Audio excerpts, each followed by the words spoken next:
ओम श्री गणेशाय नमः। ओम श्री परमात्मने नमः। श्री रामांग पूर्ण ब्रह्म श्री रामचंद्र जी की माया मानुष रूप में अवतार लीला। लेखक डॉक्टर श्री नीरज कांत जी चौधरी। भगवान श्री राम ने अपने पिता दशरथ के सत्य की रक्षा के लिए राजपाट छोड़ दिया और वे वन वन में फिरते रहे। उनके चरण कमल इतने सुकुमार थे कि परम सुकुमारी श्री जानकी जी ने के कर कमलों का स्पर्श भी उनसे सहन नहीं होता था। वे ही चरण जब वन में चलते चलते थक जाते, तब हनुमान और लक्ष्मण उन्हें दबा दबा कर उनकी थकावट मिटाते। शूर्पणखा को नाक कान काट कर विरूप कर देने के कारण उन्हें अपनी प्रियतमा श्री जानकी जी का वियोग भी सहना पड़ा। इस वियोग के कारण क्रोधवश उनकी भौहें तन गईं, जिन्हें देखकर समुद्र तक भयभीत हो गया। इसके बाद उन्होंने समुद्र पर पुल बांधा और लंका में जाकर दुष्ट राक्षसों के जंगल को दावानाग्नि के समान दग्ध कर दिया। वे कौशल नरेश हमारी रक्षा करें। शरणागत का संबल अवतार है। पर और अपर ब्रह्म, अवतार और जीव एक ही तत्व है। पर ब्रह्म अज और अनादि होकर भी माया के प्रभाव से लीला रस का आस्वादन करने के लिए तथा धर्म की ग्लानि और अधर्म का अभ्युत्थान होने पर साधु जन के परित्राण और दुष्कृतकारी का उद्धार करने के लिए युग युग में अवतरित होते हैं। ये अवतार असंख्य हैं। कभी प्रकट होते हैं तो कभी गुप्त। मूढ़जन मानुषी तनु में उनको न पहचान कर उनकी अवज्ञा करते हैं। सेमिटिक दर्शन का मूल आधार यह अवतारवाद ख्रिस्टी मतानुयायी पाश्चात्य गवेषकों के लिए स्वाभाविक रूप में दुर्बोध्य है। इसके कारण ये हैं। पहली बात यह है कि समेटिक मत से केवल पुरुष मनुष्य के सिवाय किसी प्राणी की वृक्षलता आदि की तो बात ही क्या, यहाँ तक कि नारी की भी आत्मा नहीं होती।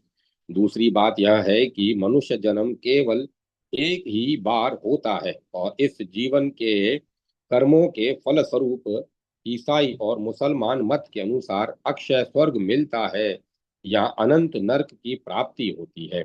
सुदूर भविष्य में किसी एक दिन देवदूत जिब्राइल तुर ही बजाएंगे, तब आदि युग से जितने मनुष्य, क्या स्त्रियां भी, कब्र से पूर्वत रूप धारण करके ईश्वर के सिंहासन के सामने विचारार्थ उपस्थित होंगे।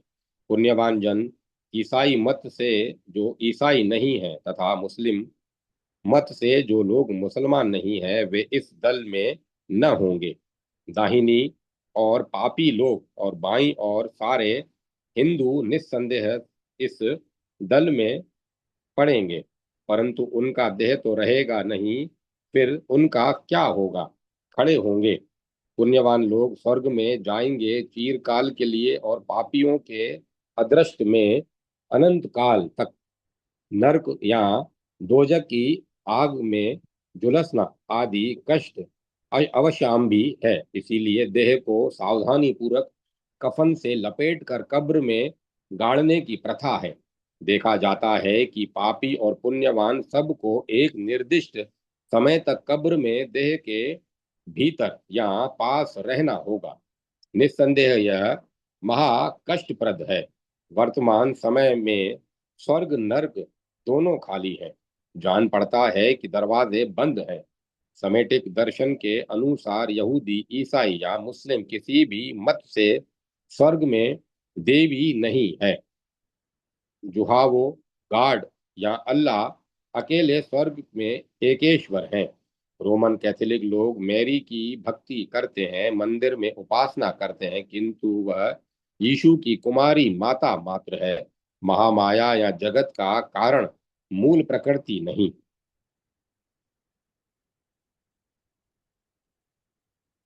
चौथी बात यह है कि समेटिक दर्शन में सेमेटिक दर्शन में निर्गुण ब्रह्म या मोक्ष की कल्पना ही नहीं है।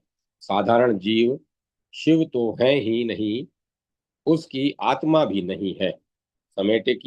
समेटिक स्वर्ग में एकमात्र देवता है जेहोवा, गॉड या अल्लाह खुदा, जो पितृ पदवाच्य हैं। वे देवदूतों की सहायता से पृथ्वी के ऊपर शासन संचालन करते हैं।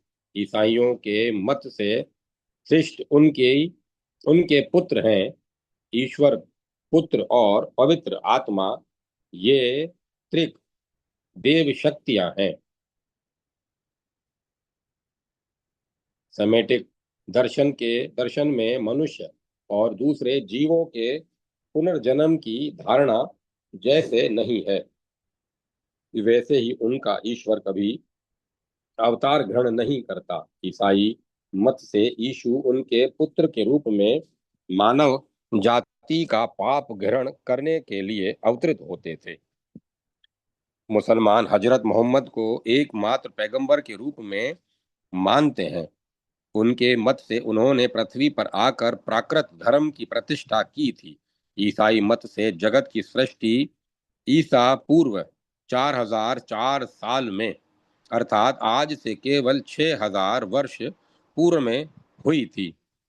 वैज्ञानिक उन्नति के फलस्वरूप जो कोटि कोटि वर्ष के प्राचीन प्रस्तर आदि आविष्कृत हुए हैं, इससे विद्वानों की समेटिक सृष्टि सिद्धांत के ऊपर अश्रद्धा उत्पन्न हुई है। एक जन्म के कर्म फल स्वरूप अनंत नरक या स्वर्ग भोग की कल्पना किसी बुद्धिमान मनुष्य के मन में नहीं बैठती। इसी कारण आजकल पाश्चात्य देशों में बुद्धिवादी लोग ईसाई मत के प्रति और ईश्वर के अस्तित्व के संदेह युक्त होकर बहुत संख्या में निरीश्वरवादी होते जा रहे हैं। बहुतेरे पर्यटकों के साथ लेखक की बातचीत में यह बात स्पष्ट ज्ञात हुई है। भेद नीति और कर्म विकासवाद। इसी कारण मैं कह रहा था कि पाश्चात्य देशवासियों के सामने हिंदू दर्शन, असंख्य देव देवियां, पुनर्जन्म, अवतारवाद, ये सभी दुर्बोध्य व्यापार हैं। ईश्वर एक है, वह अनेक कैसे हो सकता है? इसके सिवा ईसाइयों के विशेषतः धर्म प्रचारकों के सामने वैदिक धर्म, देव देवियों की पूजा, यज्ञ, आचार विचार, ब्राह्मणों का सत्कार, ये सभी विशेष रूप से आंख के कांटे हैं। ये पद पद पर भेद और वितंडतावाद की सृष्टि करके राष्ट्र और धर्म में हिंदू जाति के विश्वास को शिथिल करने की चेष्टा करते आ रहे हैं, और इसमें बहुत कुछ सफल भी हुए हैं। इसके ऊपर कर्म विकासवादी वैज्ञानिक हैं। ये लोग उनकी भी सहायता करने से नहीं चूकते। प्रत्येक पद में पाश्चात्य गवेषक लोग इस क्रम विकासवाद की दुहाई देते हैं। स्थानाभाव के कारण इस विषय की सामान्य सामान्य आलोचना करना ही बस होगा। कुछ प्रचलित पाश्चात्य सिद्धांत मनुष्य और वानर किसी सुदूर अतीत काल के एक ही पूर्व पुरुष प्राणी के वंशज हैं। गत शताब्दी में डार्विन साहब ने इस मत का प्रचार किया है। पाश्चात्य देशों में उनका यह सिद्धांत विध्वस्त हो गया है, क्योंकि किंतु उसका प्रवाह चल रहा है। आजकल के वैज्ञानिक लोगों के विचार से अमीबा या अणु कीट से प्राणी जगत की आदि सृष्टि है, और इससे उसे क्रमशः मत्स्य, सरीसर्प, द्विपद और चतुष्पद स्तनपायी जीवों का विकास हुआ है। इस प्रकार मनुष्य पहले नंगा, असभ्य, गुहावासी और कच्चा मांस खाने वाला था। क्रमशः उसने सभ्य होना सीखा, आधुनिक काल के इतिहास में यही शिक्षा दी जाती है। वर्तमान हिंदुओं के पूर्व पुरुष आर्य जाति से निकले हैं तथा ग्रीक, रोमन, स्लाक, नर्डिक, पारसिक आदि जाति के पूर्वजों के साथ एक साथ रहना सहना, एक भाषा और एक धर्म था।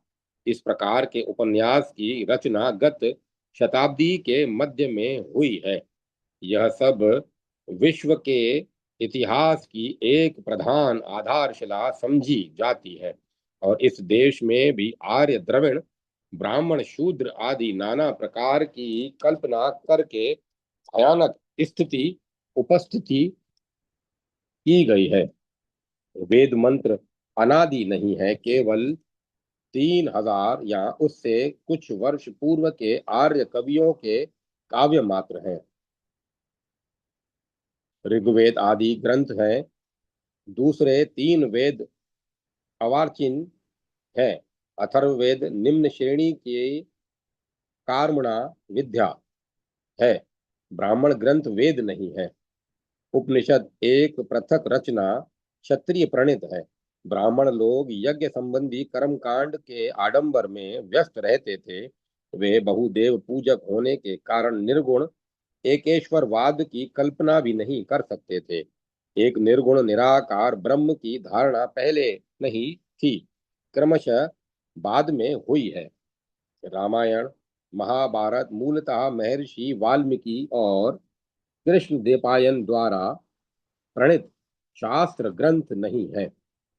चारण भाट आदि स्तुति पाठ करने वाले कवियों के द्वारा रचित जो गाथाएं एक दूसरे के मुख से सुनकर याद कर ली गई थी, उन्हें क्रमशः एकत्र करके ये 2 ग्रंथ विशद आकार में तैयार कर लिए गए हैं।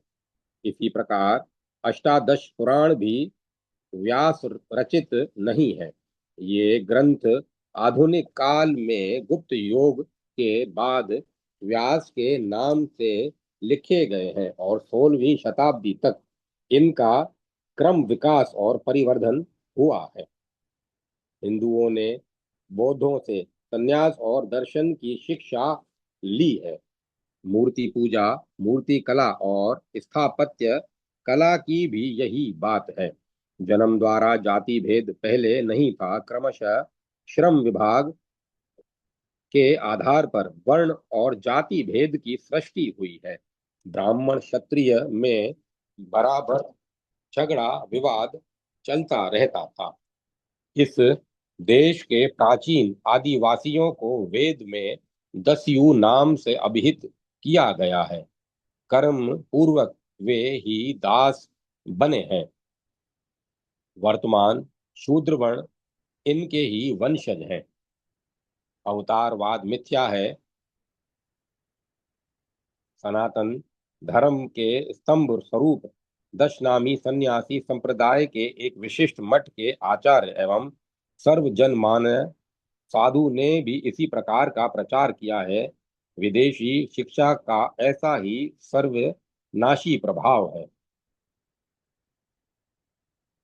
हिंदुओं के अवतार प्राणी जगत के क्रम विकासवाद के प्रतीक है।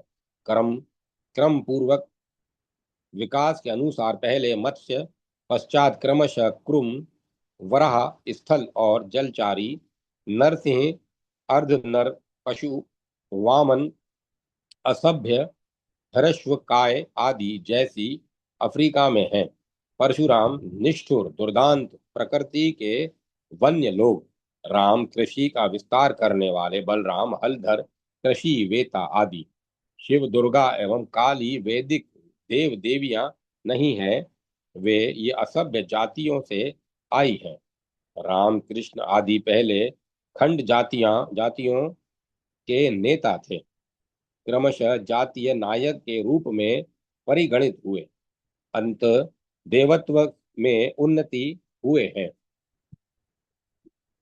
वर्तमान प्रसंग में मैं मुख्यतः राम के अवतारत्व के संबंध में आलोचना करके दिखलाऊंगा कि अवतार के विषय में ये सब धारणाएं और सिद्धांत भ्रांति मूल तथा दुर्बुद्धि से प्रेरित कुविचार का प्रचार मात्र है।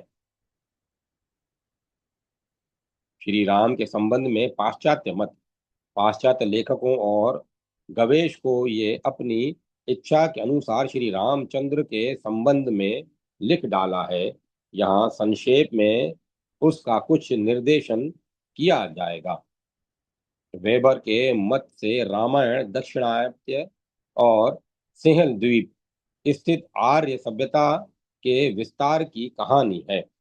लासेन कहते हैं कि इसमें आर्यों की दक्षिण विजय की प्रथम चेष्टा रूपक के आकार में वर्णित है।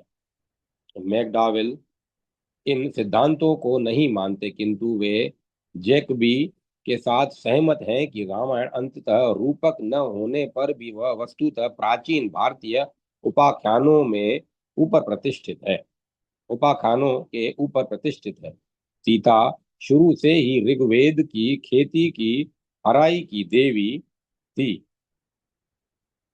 राम अवश्य ही इंद्र अथवा पर्जन्य के देवता थे। राम रावण का युद्ध इंद्रव्रत के संग्राम की कहानी का प्रतीक है। इंद्रजीत या इंद्र शत्रु ऋग्वेद में व्रत का नाम है, दोनों एक ही है। इंद्र की शूनी शर्मा रामायण में सीता को सांत्वना देने वाली राक्षसी रूपा है। वायुदेव के पुत्र हनुमान मरुदगण के सहित इंद्र के सौख्य की बात स्मरण करा देते हैं। मैकडॉनेल के विचार से प्रोफेसर जैकबी की यह कल्पना संभव जान पड़ती है कि हनुमान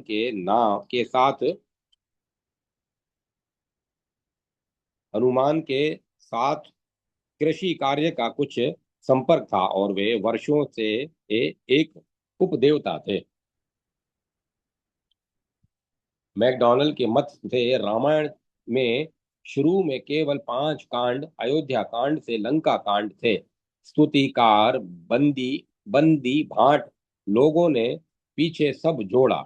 कारण यह है कि मूल काव्य का खंड जातीय नायक आगे जोड़े गए अंशों में जातीय नायक के रूप में परिवर्तित हो गया है। वह समस्त जन समाज के लिए नैतिक आदर्श का प्रतीक बन गया है और मूल 5 कांडों का कुछ पश्चित्य पश्चित वाक्यों के सिवाय मनुष्य नायक महाभारत के कृष्ण के समान ही बाल कांड और उत्तर कांड में देवता के रूप में परिणित होकर भगवान विष्णु के साथ एकाकार हो गया। प्रोफेसर विंट निर्ज के अनुसार के कुछ दिन प्रोफेसर विंट निर्ज में कुछ दिन कलकत्ता विश्वविद्यालय और शांति निकेतन में अध्ययन किया था। उनकी पुस्तक हिस्ट्री ऑफ इंडियन लिटरेचर अंग्रेजी में अनुदित हुई है और इस देश के कॉलेजों और विश्वविद्यालयों में प्रमाणिक मानी जाती है। उन्होंने अपना मंतव्य प्रकट किया कि असल रामायण में अर्थात अयोध्या कांड से लंका कांड तक राम की भगवत्ता या विष्णु के अवतार होने का कोई उल्लेख नहीं है। कित साहब ने हिस्ट्री ऑफ संस्कृत लिटरेचर में लिखा है कि रामायण 2 प्राचीन उपाख्यानों का तालमेल है। उनमें से दूसरा है सीता हरण के लिए रावण के साथ राम का युद्ध। यह मूलतः एक प्राकृतिक आख्यान है। इसमें अनेक अलौकिक और काल्पनिक घटनाओं का समावेश है। यह मत मैकडॉनेल की ही प्रतिध्वनि है। श्री राम की भगवत्ता और अवतार का उल्लेख हम सब रामायण महाभारत हरिवंश वेद तथा लौकिक प्राचीन साहित्य से प्रमाण उद्धृत करके दिखलाते हैं कि श्री राम की भगवत्ता और अवतारत्व किसी क्रम विकास का फल नहीं है, क्योंकि अति प्राचीन काल से ही सनातन शास्त्र के पूर्ण भगवान श्री राम की महिमा सुप्रतिष्ठित है। वाल्मीकि रामायण बाल कांड और उत्तर कांड के सिवाय अनेक स्थलों में श्री राम का भगवत स्वरूप व्यंजित हुआ है। केवल थोड़े से उदाहरण नीचे दिए जाते हैं। अर्थितो मानुषे लोके यज्ञ विष्णु सनातन। गरुड़ के साथ श्री राम का कथा कथन। विष्णु मन्यामहे रामं मनुष्यां रूपमा स्थितम् आश्वस्तस्य विश्वस्य लक्ष्मणः शत्रुसूदनः विष्णो भार्ग मीमांस्य मात्मानं प्रत्यनुस्मरन्। यहाँ लक्ष्मण स्मरण करते हैं कि वे भी विष्णु के वंश अवतार हैं। मंदोदरी का प्रलाप। सीता की अग्नि परीक्षा के बाद ब्रह्मा शिव और अन्य प्रमुख देवता प्रकट होकर यह व्यक्त करते हैं कि राम स्वयं विष्णु है और सीता लक्ष्मी है। आश्चर्य की बात यह है कि मैकडॉनल्ड साहब इस घटना को उत्तरकांड में डाल देते हैं। से आज तक इस भूल का संशोधन नहीं हुआ। वे आज इहलोक में नहीं है, तथापि यह मारात्मक भूल है और अमार्जनीय है। इधर वे कहते हैं कि राम के भगवता विषयक जो वाक्य इन तथाकथित मूल कांडों में है वे प्रक्षिप्त हैं, किंतु किस प्रकार, किसके द्वारा और क्यों इत्यादि के विषय में कोई प्रमाण नहीं देते। अतएव मैं उनके इस वक्तव्य को निरर्थक मानता हूँ।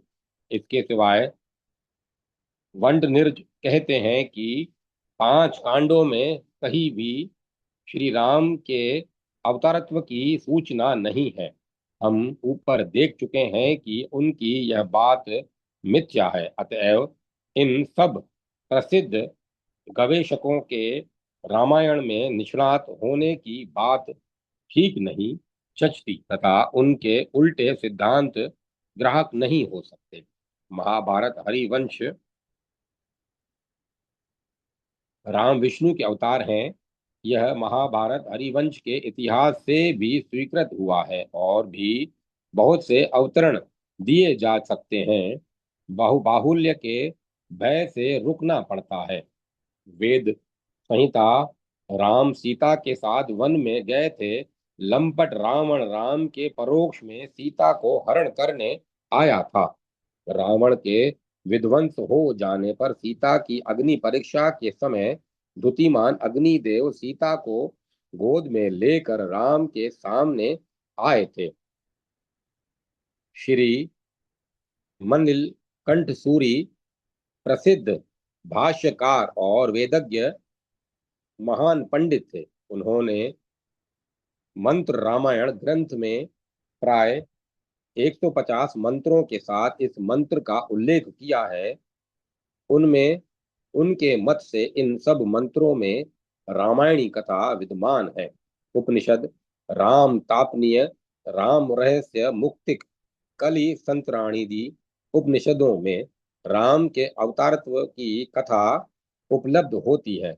मुक्ति कोपनिषद में हनुमान के प्रश्न के उत्तर में सीता लक्ष्मण भरत शत्रुघ्न आदि के साथ अयोध्या नगरी में रत्न मंडप में समुपविष्ट राम ने मुक्ति के तत्व का उपदेश किया है तथा उनको वेदांत का आश्रय लेने के लिए कहा है। चारों वेदों की 1180 शाखाएं हैं और प्रत्येक शाखा का एक उपनिषद है। श्री राम 108 मुख्य उपनिषदों का नाम लिया है। श्री राम ने 108 मुख्य उपनिषदों का नाम लिया है। कलि संतर उपनिषद में हरे राम राम राम हरे हरे, हरे कृष्ण कृष्ण कृष्ण हरे हरे। कली का यह प्रसिद्ध तारक मंत्र ब्राह्मणों के जप के लिए निर्दिष्ट हुआ है। बाहुल्य के भय से विशेष मंत्र आदि उद्धृत नहीं किए जाते। प्राचीन साहित्य कालिदास प्रथम ईस्वी पूर्व इस महाकवि ने अपने विभिन्न काव्यों में विशेषतः रघुवंश में उनके स्थानों में राम के अवतारत्व की घोषणा की है।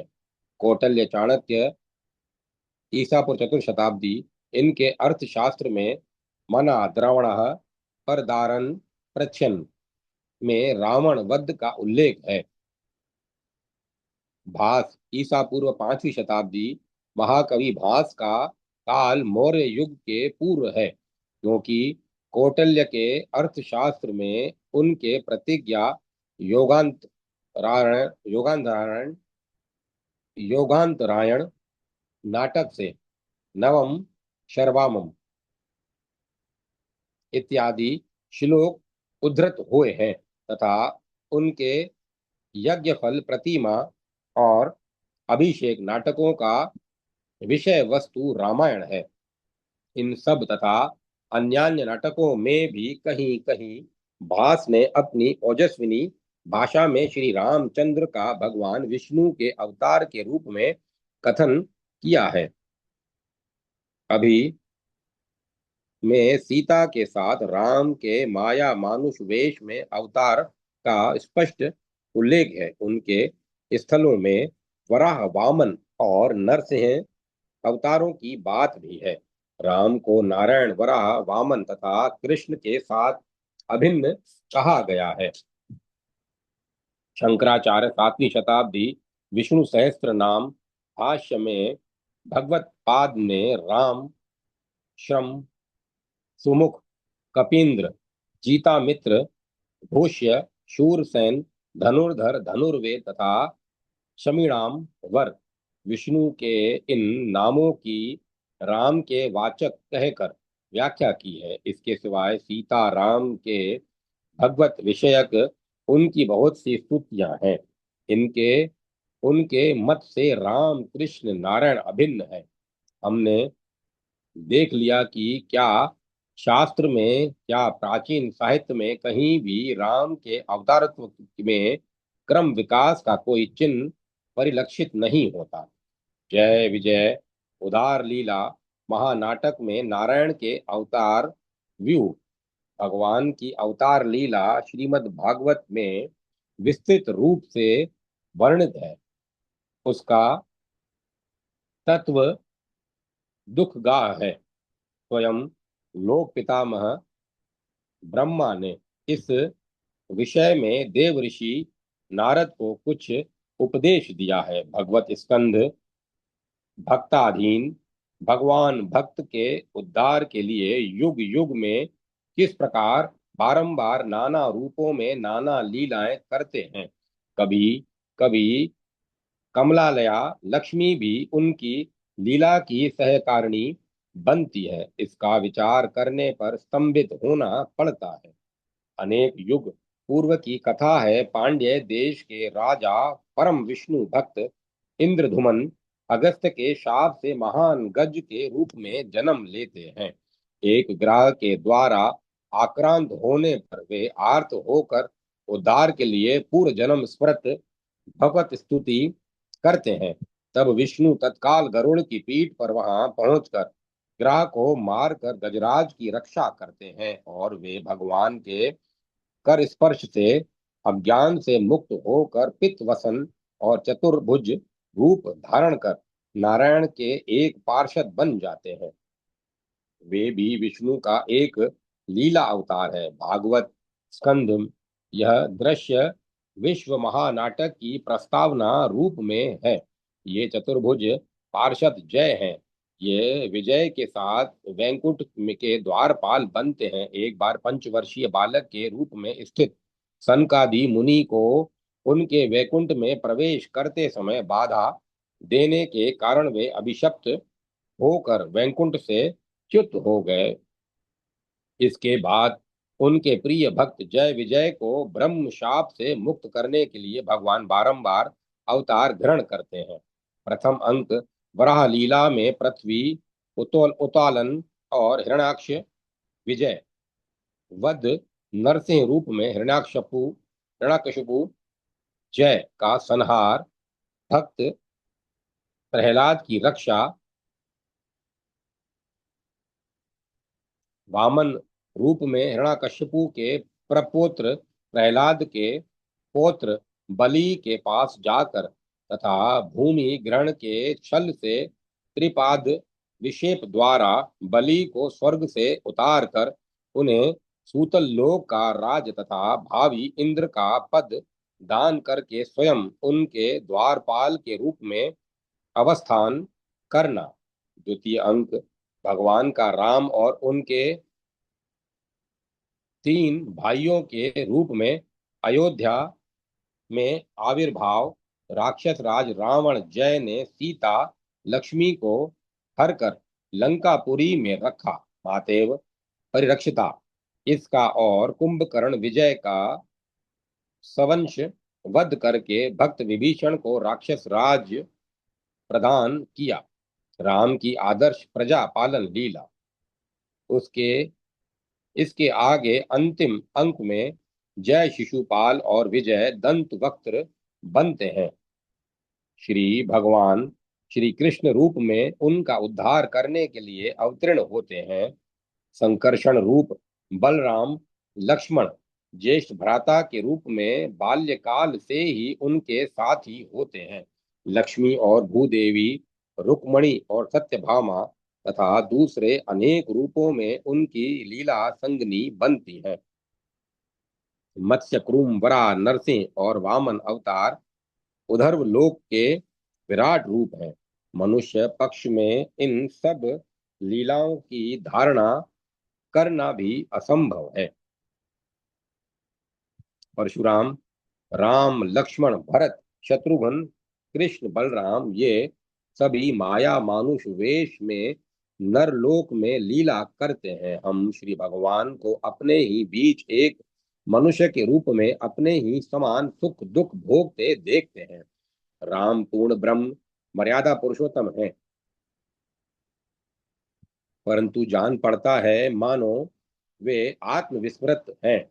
वे ही श्री कृष्ण वेश में पूर्ण ज्ञानी सजते हैं। इसके बाद अन्य अन्य अवतार लीलाएं होती हैं। श्री रामचंद्र, वराह, नरसिंह, कृष्ण, बलराम आदि अवतारों के साथ एक सूत्र में ग्रंथित है। हमने देख लिया कि नटवर श्रीमन नारायण भक्ताधीन होकर उनके उद्धार तथा अन्य अनेक कार्यों के लिए विश्व रंगमंच की विशाल पट भूमिका में बारंबार दल बल के साथ अवतीर्ण होकर लीला करते हैं। एक एक लीला में उनका एक पृथक ही मोहन रूप होता है। वे उरुक्रम है, उनकी अनुपम शक्ति है। वे अनिर्वचनीय, अमय और अनुपमय हैं। न तस्य उपमा अस्ति अस्य नाम महदशः प्रति। तथापि वह भक्त के प्रति अहेतु की कृपा के सागर हैं। यहाँ इस इतिहास में राम का अभिनय अकेला या असंलग्न नहीं है। उसकी भूमिका बहुत युगों पूर्व घटित गजेंद्र मोक्ष की घटना के साथ अंगांगी भाव से ग्रंथित है। वराह, नरसिंह, वामन, परशुराम आदि अवतारों के साथ इस एक का घनिष्ठ योग है। यह असंबंध नहीं है। पुनः वे ही कृष्ण बनते हैं तथा लक्ष्मण बलराम। अतएव राम और कृष्ण पहले खंड जातीय कथानायक थे, क्रमशः जातीय कथानायक मानव नायक से देवत्व को प्राप्त हुए। इस प्रकार की पाश्चात्य ग्रीक रोमन रीति की घटना का आरोप जो लोग करते हैं वे अपनी मूलता का परिचय देते हैं। इसके सिवाय और क्या कहा जा सकता है। कर्म विकासवाद इस क्षेत्र में पूर्णतः दुर्बल और अप्रासंगिक है। वेद का स्वाक्षर सनातन धर्म के इतिहास के अनुसार वेद स्वतः प्रमाण और अवर्तनीय अवितर्क्य है। मत्स्य, कुर्म, वराह आदि अवतारों का उल्लेख वेद में सर्वत्र ओतप्रोत है। हम बाहुल्य के भय से कुछ थोड़े प्रमाण देते हैं। मत्स्य, मनवे, हत्स्या इत्यादि। कुर्म, वराह, नरसिंह, वामन, परशुराम, कृष्ण, परशुराम, राम, कृष्ण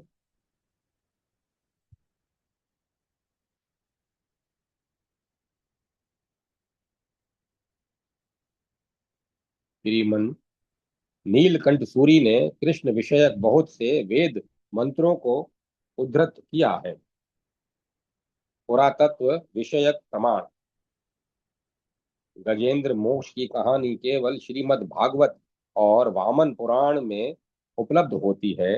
यह उपाख्यान प्राचीन है क्योंकि बरहुत स्तूप के प्रकार में गज कुलीर जातक का चित्र इसका ही अनुकरण है। मूल उपाख्यान तथा दोनों पुराण अंततः ईसा पूर्व षष्ठ शताब्दी से भी प्राचीन है, इसमें संदेह नहीं। कौशाम्बी में रावण के द्वारा सीताहरण तथा अशोक वन में सीता की पक्की मिट्टी की बनी चित्रभित्ति प्राप्त हुई है। बरहुत और सांची स्तूप ईसा पूर्व द्वितीय शतक में ऋषि श्रृंग और श्याम सिंधुवध जातक के चित्र हैं। वे रामायण की कहानी की अनुकृति स्वरूप हैं, इनमें कुछ भी संदेह नहीं है। रामचरित्र रूपक नहीं है। राम दक्षिण भारत में आर्य सभ्यता फैलाते हैं। राम रावण युद्ध इंद्र व्रत के संग्राम का प्रतीक है। इंद्रजीत और इंद्र शत्रु एक ही व्यक्ति हैं। देव शुनि शर्मा ही विभीषण की पत्नी और सीता की सेविका है। हनुमान वर्षा के देवता हैं इत्यादि पाश्चात्य सिद्धांत निराधार हैं। इनको लेकर सिर खपाना समय का दुरुपयोग मात्र है। हम आर्य बाहर से नहीं आए, यह मैं अन्यत्र प्रमाणित कर चुका हूँ। देखिए, आर्य लोग बाहर से नहीं आए। वृतासुर रावण से बहुत पहले हो चुका है। उसका इतिहास पृथक है। वैदिक मंत्र त्रेता युग के समकालीन नहीं हो सकते।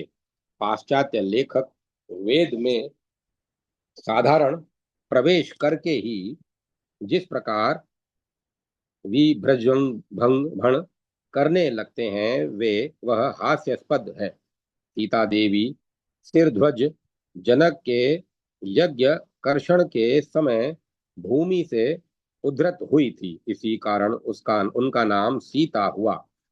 किंतु उनके साथ यहाँ राम के साथ कृषि का कोई संबंध कभी न था। ऐसा अद्भुत प्रस्ताव है, बलराम का हल है तो मूसल क्यों नहीं है? क्या राम और बलराम एक हैं? आर्य कृषि सीता के रक्षक हैं या उन्मत्त प्रलाप है? क्या वे धनुष बाण लेकर कृषि करते थे? वे तो 14 वर्ष में के वनवास में कृष्ण अन्न तक नहीं खाते। कृषि करना तो दूर रहा। महाभारत एक हिसाब से रामायण का उपसंहार है, क्योंकि वह जय विजय उद्धार महानाटक का अंतिम अंक है। वह कैसे आदि काव्य रामायण में के पूर्व हो सकता है? फिर भी आश्चर्य की बात यह है कि स्वयं गुरुदेव रविंद्रनाथ ने हूबहू वेबर की इस बात को ही दोहराया है। पाश्चात्य प्रभाव कितनी गहराई तक पहुंचा है, इसका अनुमान इससे लगता है। हम इस विषय की आलोचना यहाँ ही समाप्त करते हैं। वानर और राक्षस क्या असभ्य अनार्य जाति के थे? आधुनिक शिक्षित लोगों की धारणा है कि रामायण के राक्षस और वानर असभ्य जाति के हैं। यहाँ तक कि धर्म में प्रगाढ़ श्रद्धा रखने वाले वरेण्य पुरुषों को भी इस प्रकार का मत प्रकट करते देखा जाता है। यदि ऐसी बात है तो महर्षि वाल्मीकि की सत्य संगता के ऊपर क्या कालिमा नहीं आती? किंतु थोड़ा ध्यान देकर पढ़ने से यह समझ में आ जाता है कि वानर लोग प्राकृत कपि नहीं है। रावण ने अमर होने का वर मांगते समय मनुष्य और वानर भालू का नाम नहीं लिया था। इसी कारण उसका नाश करने के लिए श्री रामचंद्र को माया मानुष का अवतार लेना पड़ा। देवगण ब्रह्मा के आदेश से योनि विशेष में अवतीर्ण हुए। इन वानर भालुओं का देवताओं के अंश से जन्म है। वे काम रूपी कामचारी और प्रचंड शक्ति संपन्न थे। उनकी आयु भी सुदीर्घ थी। हनुमान ने समुद्र लांघते समय विराट रूप धारण किया था। एक युग के उपरांत गंधमादन पर्वत पर भीम के समान वीर उस रूप का किंचित दर्शन कर मोहग्रस्त हो गए थे और रावण के अंतःपुर में उन्होंने नन्हा सा आकार धारण किया। हनुमान अब भी हैं, इसका अनुभव उनके भक्तों को होता है। हनुमान चालीसा प्रतिदिन पाठ करने से अद्भुत फल होता है। कुरुक्षेत्र के युद्ध में और विराट नगर के युद्ध में उन्होंने अर्जुन के रथ की ध्वजा पर आरूढ़ होकर सहायता की थी। किष्किंधा के वानर वस्त्राभूषण आदि पहनते थे। उनके यहाँ शिबिका का व्यवहार था, शव का दाह होता था। इसके अतिरिक्त हनुमान अंगद आदि के लाडगल भी थे। ऋषिराज जामवंत दीर्घजीवी हैं। वामन अवतार की प्रदक्षिणा उन्होंने की थी। मन के समान उनकी अति द्रुत गति थी। उस समय मन में आनंदित होकर बेरी बजाकर उन्होंने विजय महोत्सव किया था। भागवत। द्वापर में उनकी कन्या जामवती सीता का अवतार श्री कृष्ण की एक मुख्य महिषी बनी। प्राकृत वानर भालुओं के लिए ये घटनाएं अलौकिक और अविश्वसनीय है। रामायण और महाभारत इस प्रकार की अलौकिक घटनाओं से पूर्ण है। परंतु शंकराचार्य कहते हैं कि अलौकिक होने पर भी इतिहास पुराण में विश्वास करना ही पड़ेगा। दूसरी ओर राक्षस जाति एक असुर योनि विशेष थी। उनका रूप भयंकर था, स्वभाव क्रूर था और वे कच्चा मांस खाते थे। वे रात्रिचर, निशिचर, काम रूपी और कामचारी थे। शूर्पणखा और हिडम्बा ने सुंदर मानुषी वेश धारण किया था। विभीषण और उनके मंत्रियों ने मनुष्य वेश में युद्ध किया। वे नर रूप में ही अयोध्या गए थे।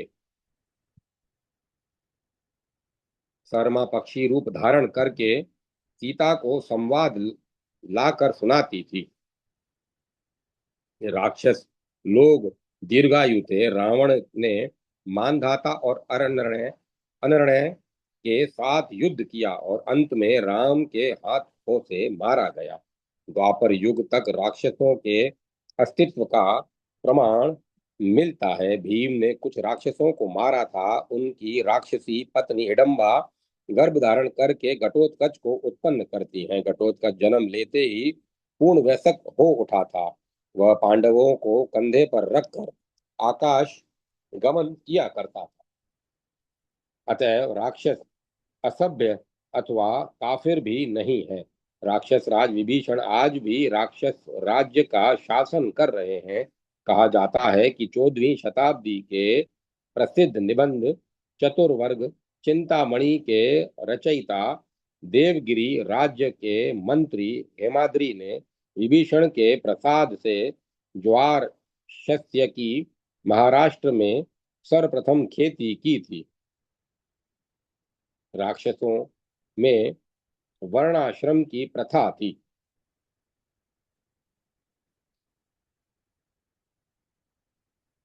आजकल का सिंहल द्वीप रावण की लंका नहीं है।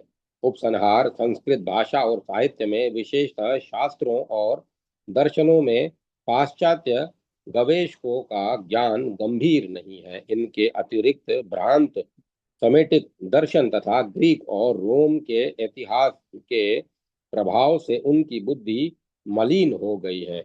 उसके ऊपर भेदभाव का प्रभाव है और विजित जाति के ऊपर प्रभुत्वाकांक्षा है तथा मशीनरी पादरियों का हिंदू धर्म विद्वेष भी काम करता है। श्री राम सीता की भगवता और साधारण रूप से अवतारत्व के विषय में उन्होंने तथाकथित वैज्ञानिक क्रम विकासवाद का प्रयोग करके जिन सिद्धांतों को खड़ा किया है, उनके ऊपर इन सबकी छाया पड़ती है।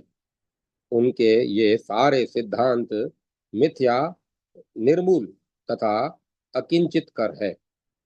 इसके अतिरिक्त हमने दिखलाया है कि केवल वेदों में ही अवतार तत्व स्पष्ट रूप में वर्तमान हो, इतना ही नहीं बल्कि श्री भगवान के राम तथा अन्यान्य मुख्य अवतार सभी वेदों में संक्षेप रूप से वर्णित है। राम रूपक नहीं हो सकते इनके तथा रामायण के विषय में पुरातत्व संबंधी प्रमाणों का अभाव नहीं है।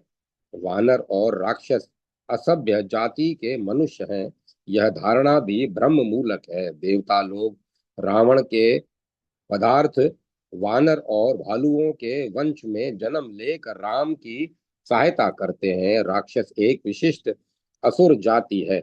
उनकी विशेषता देखने से ही ज्ञात हो जाता है कि वे कोई नरभक्षक असभ्य आदिवासी मनुष्य जाति नहीं है। ये सब अलौकिक घटनाएं हैं। यह विश्वास किए बिना गति नहीं है। भारत का ऐतिहासिक इतिहास साक्षी है कि वही एक पूर्ण पुरुषोत्तम अनेक बनकर जगत के कण कण में अनुप्रविष्ट है। प्रत्येक जीव शिव होने के लिए जन्म लेता है, जन्म जन्मांतर में उसी दिशा में अग्रसर होता है। इस देश में सभी मानव पहले से ही पूर्ण है। वर्णमाला ही इसका प्रमाण है। सृष्टि के आदि से हो वह श्रेष्ठ वैज्ञानिक रीति से सुसंबद्ध और स्वयं परिपूर्ण है। दूसरी ओर हिब्रू भाषा में कोई स्वर वर्ण तक नहीं है। अंग्रेजी में केवल 26 अक्षर हैं, जो ग्रीक की अपेक्षा दो अधिक हैं। छंद, व्याकरण, स्वर आदि में से अति उच्च स्तर के निर्दोष वाक्यों की कल्पना अन्य देशों में की भी नहीं जा सकती। उधर ग्रीक भाष्य में सिकंदर के समय की विशेष्य और क्रिया के अतिरिक्त कोई दूसरे पद न थे। यहाँ तक कि सर्वनाम, अव्यय आदि का व्यवहार उसके बाद भी बहुत दिनों तक वहाँ अज्ञात था। अतएव भारत में क्रम विकासवाद का मेल नहीं खाता। ऋषि लोग पूर्ण रूप पुरुष थे। उनके वंशज हम भले ही क्रमशः अवनति की ओर जा रहे हैं।